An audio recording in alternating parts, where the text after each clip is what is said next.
embora a inteligência artificial esteja em todos os lugares, como você constrói experiências para o cliente, consumidor, ricas com inteligência artificial, é uma habilidade ainda essencialmente humana.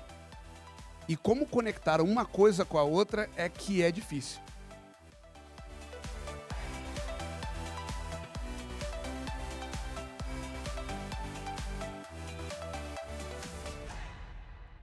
Vocês podem sentir que pelo meu sorriso o dia de hoje está sendo espetacular. Não só por recebermos convidados aqui na nossa casa, mas por conhecermos pessoas e profissionais especiais, únicos. E o meu convidado de hoje é o Eli Miranda.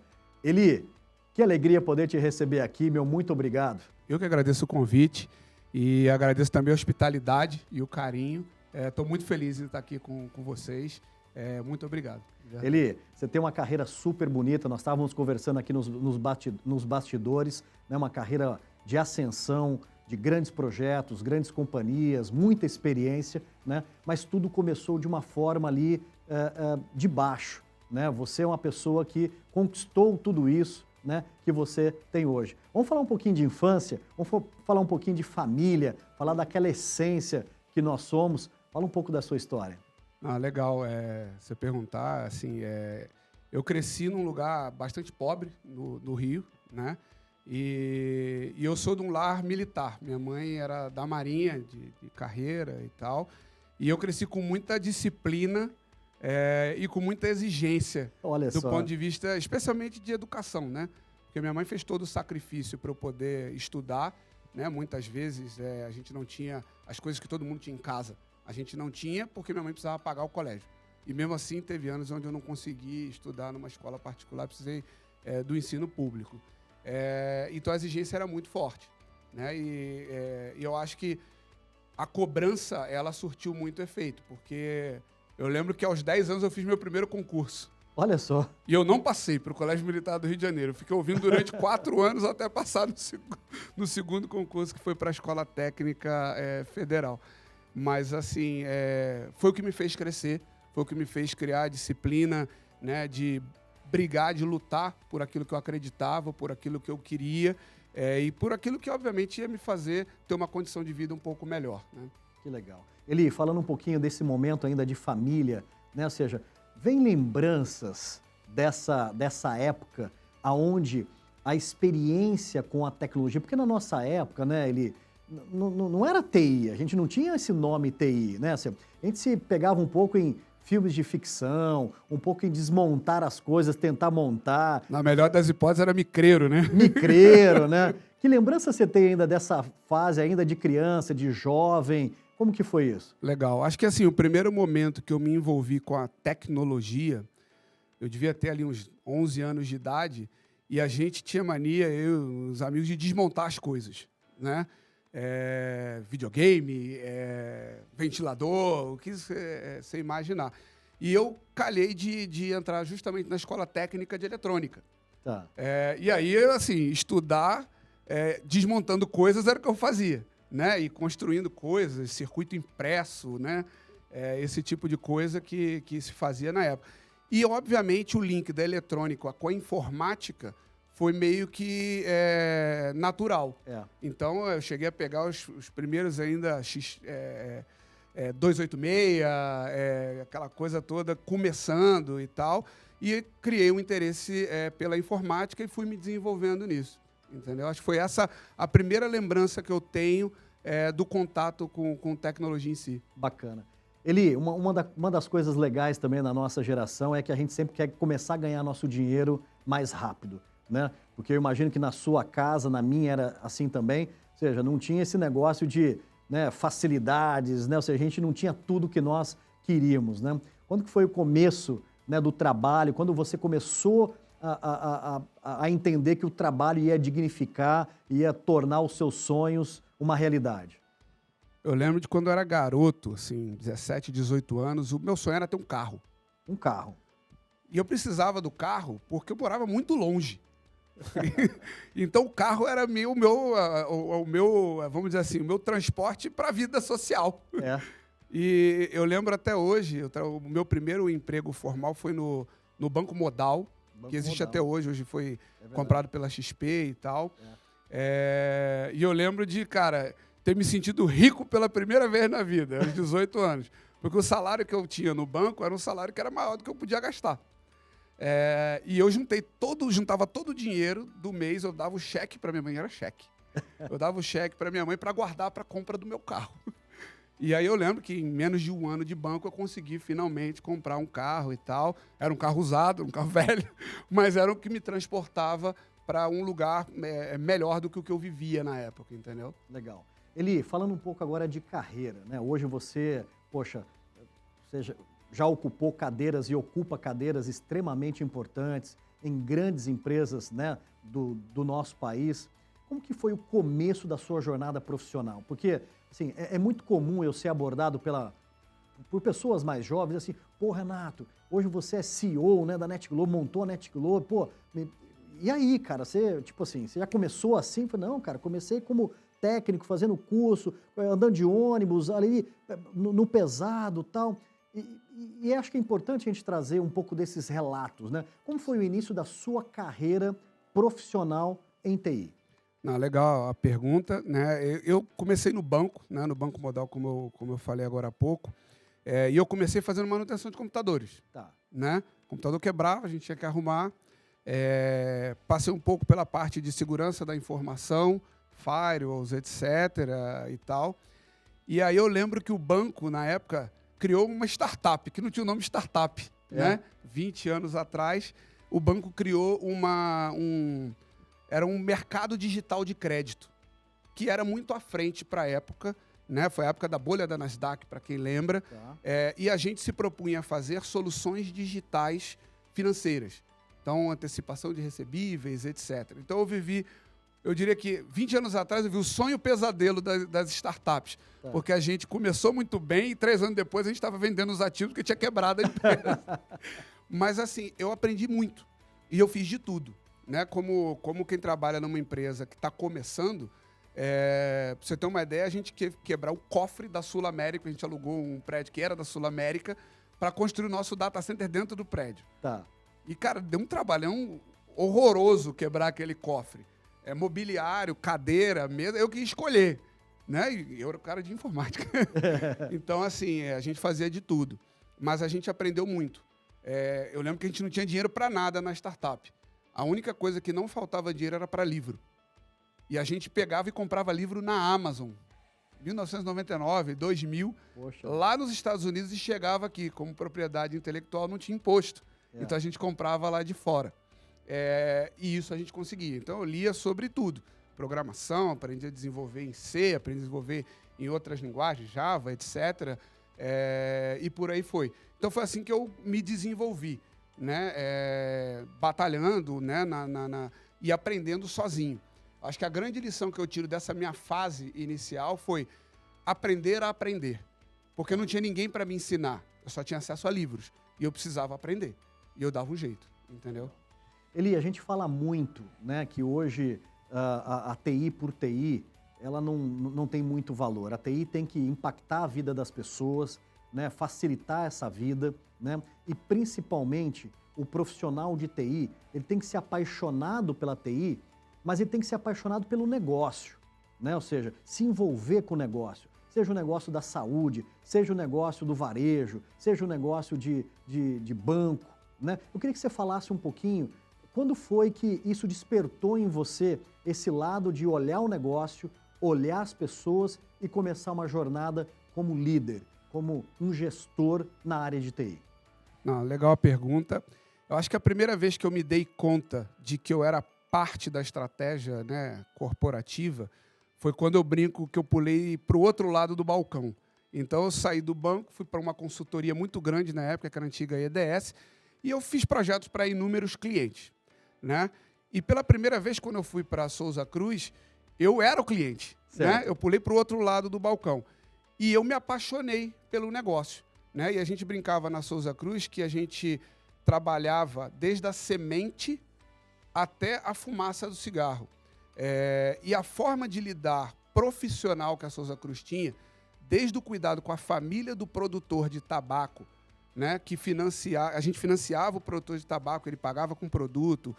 A gente, para você ter uma ideia, tinha dados do boletim da escola do filho do produtor para garantir que não houvesse trabalho infantil no campo. Então, eu me apaixonei e comecei a encarar toda a empresa que eu trabalhei como o meu negócio.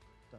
Então, eu queria entender como a empresa operava, para entender como é que a tecnologia conseguia auxiliar a empresa a crescer, auxiliar a empresa a ser mais rentável, auxiliar a empresa a impactar positivamente mais pessoas, né? E aí foi a mesma coisa com a Ambev na parte de cerveja, depois eu trabalhei com café, construção civil e agora, mais recentemente, com a saúde. Então, assim, eu acho que a paixão por impactar positivamente as comunidades em volta do negócio que a tua empresa opera, a tecnologia é fundamental para isso. Mas se você não entender o seu impacto na comunidade, você não sabe como é que a tecnologia consegue ajudar. Sensacional. Ou seja, me impactou muito quando você falou sobre essa questão de você ir lá e fazer, investir em você mesmo, no conhecimento, né? E isso te impulsiona. Eu queria trabalhar agora uma questão de que, assim, a gente escolhe muito dos caminhos que nós queremos percorrer, ou deveria ser assim na nossa carreira, né? Tem alguma passagem, Eli, que para você foi aquele divisor de águas? Eu sempre gosto de dar um exemplo, que é assim, você está se vendo numa encruzilhada, né? Pô, eu tenho um caminho por aqui, eu tenho um caminho por ali. E esse caminho, né, mudou a trajetória da sua carreira, né? Você teve momentos assim e compartilha um pouco conosco. Acho que eu tive alguns momentos, mas eu acho que o grande momento, né, inflexor na minha carreira, que foi um momento de uma difícil escolha, foi quando eu recebi um convite da Ambev, na época, a AB InBev, né, que era uma função global, e eu recusei o primeiro convite, porque era para fazer uma função global de tecnologia para RH, finanças, etc. E eu já tinha feito isso na época de Souza Cruz. E eu declinei da primeira, e eu lembro, era muito interessante, porque eu ia ganhar muito menos do que eu ganhava, porque a Ambev é famosa por ser muito rígida na remuneração fixa, né? E o pessoal achou que era por causa disso, mas não era. E aí, no dia seguinte, isso era um sábado de manhã, eu nunca vou esquecer, o Marcelo Tardim, que foi quem me contratou lá na época da Ambev, ele pediu para falar comigo, 9h da manhã de sábado. Ele falou, Eli, mudou tudo. Agora a gente vai te trazer para ser global de tecnologia para vendas. Eu falei, eu topo. Aí a gente conseguiu melhorar o salário. Eu falei, tá bom, mas eu já topei.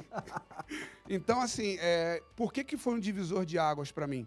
Porque foi nessa experiência na AB InBev que eu criei as coisas de maior impacto da minha carreira, entendeu? E aí fico muito orgulhoso de ter vindo aqui na região de Campinas e ver o prédio, né, que é o BIS hoje, que virou a enormidade que é, e o embrião que foi plantado na minha época lá. Foi bem bacana. Novas estratégias, mais inovação, tecnologia e muita qualidade. NetGlobe Streaming Events confere mais qualidade ao seu evento híbrido ou virtual com um time experiente na administração, captação e transmissão. Independentemente da área, nossa missão é sempre conectar as pessoas através da tecnologia e transformar experiências. E aí, vamos construir o futuro juntos?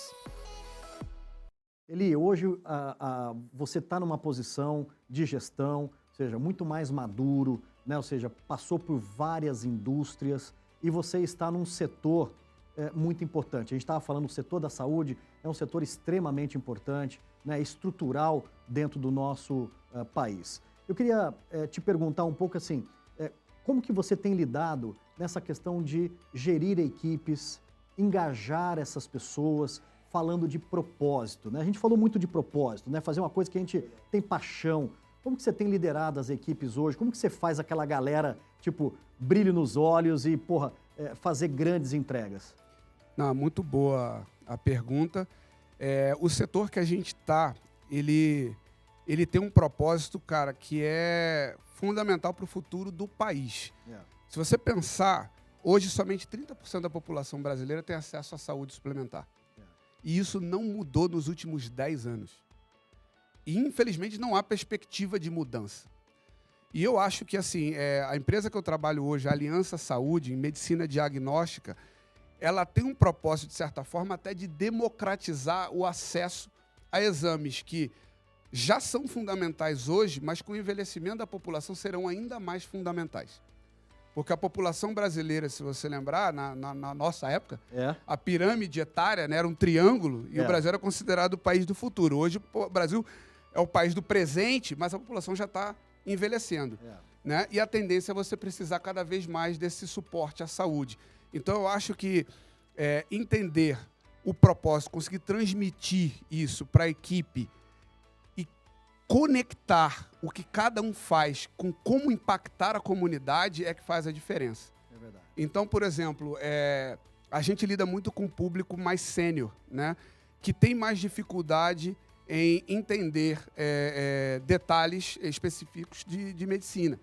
Então, como é que um atendimento, né, digital pode ser humanizado para você conseguir trazer um idoso e alguém que provavelmente precisa fazer aquele exame para entender como agendar o seu próprio exame ou entender como autorizar o exame que ele precisa no plano de saúde, né, ou ter o acolhimento adequado, eventualmente até com resultado negativo, né, do seu exame. E isso é uma coisa que a gente tem que trabalhar e conectar com a realidade de cada um dos nossos colaboradores. Porque é quando você conecta o que você faz com o impacto que você causa nas pessoas, dá mais vontade de fazer. Dá vontade de fazer melhor, dá vontade de fazer com mais entrega, sabe? Eli, nós estamos gravando esse conteúdo em 2023, né? E a gente hoje tem um déficit, né, de mão de obra, e principalmente mão de obra qualificada na nossa área de TI, que é monstruoso, né? Passa de milhões de vagas, de oportunidades, né? E, ao mesmo tempo, a gente tem um índice de desemprego no Brasil, assim, monstruoso, né? E nesse momento também no mundo, né? Então, assim, queria que você me ajudasse a construir, né, um raciocínio do quão importante é as pessoas se prepararem, considerarem, né? Ou seja, se esforçarem para se qualificar para a TI, porque, assim, emprego tem, né, Eli? Para gente boa, cara, tem emprego, ele consegue mudar a trajetória da vida dele. Queria que você deixasse uma reflexão, uma mensagem para incentivar as pessoas a virem para esse mundo. Não, que bacana. Diferente de outras áreas, onde você tem, de certa forma, até um protecionismo na formação, a formação tecnológica, ela é super democrática. Então, se você quer aprender a programar, você não precisa se matricular num curso. Você pode ir no YouTube e aprender a programar, né? Você pode ler livros de programação, você pode experimentar. Você tem plataformas gratuitas que você pode usar para aprender, né? Se você quer se desenvolver em infraestrutura, cloud, né, esse tipo de coisa, há documentação aí disponível em tudo que é lugar. Então, eu acho que, como jovem no país hoje, a tecnologia talvez seja uma das áreas mais fáceis, né, especialmente de quem não tem recurso financeiro, se desenvolver. Porque o acesso à informação é democrático. Diferentemente de uma formação em medicina, para falar da área de saúde. Para você se formar médico, você precisa frequentar uma faculdade de medicina que não é barata em lugar nenhum. Para você se formar um bom técnico na área de tecnologia, um bom programador, você só precisa de força de vontade de aprender. Só isso. Eli, olhando, você é uma pessoa que está sempre muito atualizada, você é uma pessoa que nunca parou, né, de estar up to date nas tendências, né, mesmo numa posição que você tem que entregar hoje, mas sempre olhando para frente, né? Queria que você nos ajudasse a construir um pouquinho o que você tem olhado para o futuro, né, o que você tem estudado, né, e de uma certa forma isso vai ficar como uma inspiração, né, para a pessoa que está te ouvindo, vai dizer, pô, se o Eli está olhando para esse futuro, poxa, esse negócio é uma coisa bacana. O que você está acreditando que vai drivar esses próximos anos? Eu acho que, assim, uma coisa que eu aprendi, tem uma universidade lá nos Estados Unidos que chama Singularity, e eles desenharam uma metodologia que eles chamam de como é que eu projeto para a tendência, tecnologias de crescimento exponencial, né? Como é que eu desenho meu futuro pensando nisso. E eles mapeiam a cada X período de tempos quais são as tecnologias emergentes cuja tendência é de crescimento exponencial. Eu diria que 10 anos atrás, inteligência artificial era uma coisa que talvez estivesse num momento até de desilusão, porque a capacidade computacional não comportava a necessidade na época. Hoje já é uma realidade inegável. E tudo aquilo que é uma realidade inegável, né, que você sabe que vai evoluir exponencialmente, você precisa apostar. Mas aí é que tá. Eu acho que, assim, embora a inteligência artificial esteja em todos os lugares, como você constrói experiências para o cliente, consumidor, ricas com inteligência artificial, é uma habilidade ainda essencialmente humana. E como conectar uma coisa com a outra é que é difícil. E, infelizmente, nesse caso, é muito difícil você aprender num livro, você aprender numa palestra. Como é que você aprende normalmente? Experimentando. E eu acho que é um pouco do que eu tenho feito hoje em dia, é experimentar muito e escalar aquilo que dá certo. Então, isso tem servido muito para mim nos últimos anos, sabe? Eu tento imaginar que para construir uma carreira em todas as profissões, né, em especial em TI, você tem que fazer algumas escolhas e é aquela escolha o seguinte: se você quiser ir muito rápido, né, vá sozinho. Se você quiser ir muito longe e de uma forma com boa fundamentação, vá com boa gente, né? Tenha pessoas que são seus mentores, as pessoas que marcaram a sua vida. E é um momento, né, da gente resgatar essas pessoas, né, que muitas vezes nos puxaram ali a orelha, ou aquelas pessoas que nos ajudaram, né, nos acolheram, familiares, amigos, pessoas de trabalho. Então a gente tem um capítulo aqui no Entrevista 50 CIOs que é para falar de gente que toca o nosso coração e que a gente tem ali, né, um carinho muito grande. Mesmo que a gente tenha tido assim momentos de briga, né, porra, aquela coisa toda, mas são pessoas assim que a gente tem um carinho muito grande. O que vem na sua cabeça? Não, eu acho que assim, eu lembro até hoje acho que foi meu primeiro ou segundo líder. E eu lembro de um momento que a gente precisava construir uma solução que era um send-mail, uma coisa bem antiga. Mas que send-mail. Que é base para muita coisa que tem hoje na nuvem. É verdade. Mas E ele nunca tinha mexido naquilo. E ele passou o dia inteiro lendo e testando e fazendo, não sei o quê, e já era quase 1h da manhã, onde ele pulou da cadeira e gritou: funcionou! E eu olhei para ele e falei: cara, você não tinha mexido nisso na vida? E você aprendeu hoje? Ele falou: E aí eu decidi que eu queria aprender, que eu precisava aprender, que era o Haroldo Gamal. Tá. Né? Haroldo. E Haroldo Gamal. Até hoje ele está fazendo o que ele gosta.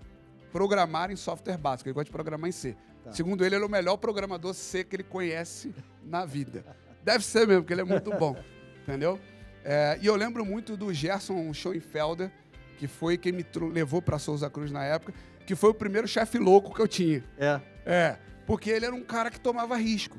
Ele era um cara que falava: não, vai lá, testa. Se der errado, tudo bem. E eu aprendi isso com ele. Se der errado, tudo bem. Né? Então, assim, para mim funcionou demais. E por último, na Ambev eu tive um outro louco, né? Que era genial, que era o Odilon Queiroz, que ele desafiava a gente a pensar 100 vezes maior do que a gente originalmente tinha pensado. Doía, mas funcionava. Então, assim, são coisas que, cara, fazem muita diferença na vida da gente. E muitas das ocasiões que eu me deparo hoje, eu olho para aquilo e falo assim: como é que eu penso isso 10 vezes maior, 50 vezes maior? Se eu não alcançar 50 vezes maior, eu posso alcançar 32. É muito maior do que eu tinha pensado originalmente. Então, funciona. Que legal. Então, é bem bacana. Muito bacana. Grandes insights, ou seja, lembrando momentos aí que marcaram a sua vida e a sua profissão. Eli Miranda, você é um grande profissional, tem uma jornada pela frente ainda monstruosa, né? E eu te desejo uma jornada especial, de muitas realizações, né? Impactando a vida das pessoas, e que esse nosso conteúdo aqui, esse bate-papo, né? Possa servir para que as pessoas também pensem dessa forma, né? Que se desafiem, que, não subestime a sua capacidade, que queira fazer 50 vezes mais aquilo que ele está pensando, e que se fizer 32 vezes, tá show de bola. Então, fica aqui meu muito obrigado, gratidão pela generosidade de você topar estar conosco no programa 50 CIOs. Renato, eu que agradeço imensamente o convite. É uma honra estar aqui com você. Foi uma honra conhecer o teu time hoje, conhecer a companhia melhor, né? E uma coisa que eu já disse para você nos bastidores, vou falar aqui na gravação. Eu fiquei encantado com o conceito que vocês conseguiram viabilizar aqui, que é de simplicidade.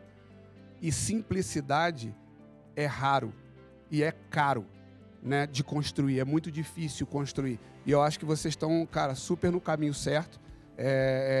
E vocês vão ter muito sucesso. Eu só tenho a agradecer o convite, muito honrado de novo, que a gente possa estar conversando muitas vezes aí sobre tecnologia e fazendo, né, parcerias e por aí afora. Muito legal. Obrigado. Eli Miranda, valeu. Obrigado. Obrigado, Renato. Um abraço.